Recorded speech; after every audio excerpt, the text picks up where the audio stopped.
For many people, Korea starts with K-pop, K-drama, Korean skincare, Korean food. For me, one of the most interesting ways I've connected with Korea is through watching Korean dating shows. I have watched Heart Signal, Exchange, My Daughter's Men, My Child's Romance, Luna is a Woman to Me, My Sibling's Romance, and so much more I can't even remember. I started watching because I love love. I'm a romantic person at heart. But somewhere along the line, I realized I was learning so much more than just who likes who. The first thing Korean dating show taught me is the power of small signals.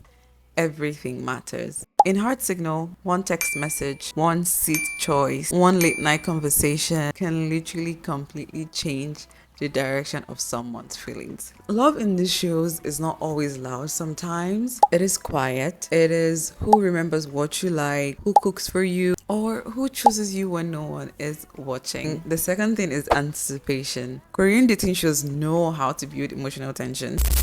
In exchange, you don't know who's ex because you don't get to say, right? In My Siblings Romance, you don't get to know who is related to who at first. And in most shows, age and jobs are hidden in like the first 2-3 days. It's just all based on first impression, physical attraction, and that's it. The third thing is, this is the most common thing across all the shows, is how important respect and language are. In Korean culture, the way you speak to someone can depend on the age, how close you are, and respect. You hear the Chongnaemmar and you also hear the Pammar, and depending on who is comfortable with what, they go along with that. Of course, like if someone is older than you, just tend to use Chongnaemmar. You can't use Pammar because it's just disrespectful and it's seen badly upon if you are disrespectful. So the fourth thing is food. Of course, we have to talk about Korean food. In every show, it's like their own personal mukbang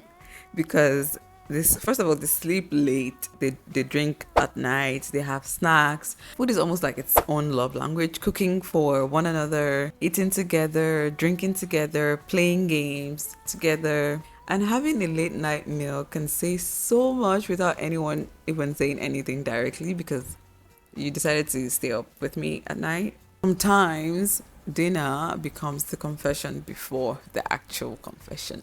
And finally, these shows show a different version of Korea than what K-drama, K-pop shows. K-dramas are beautiful. We love them, but they are scripted. Dating show gives you real people with different jobs, people with different backgrounds, people with different personality, and of course, different way of showing love. Through them, you see Korean fashion, Korean beauty, skincare, social habits, friendship, respect, and the emotional pressure of choosing someone honestly. So, do I know Korea completely because I watch Korean dating shows?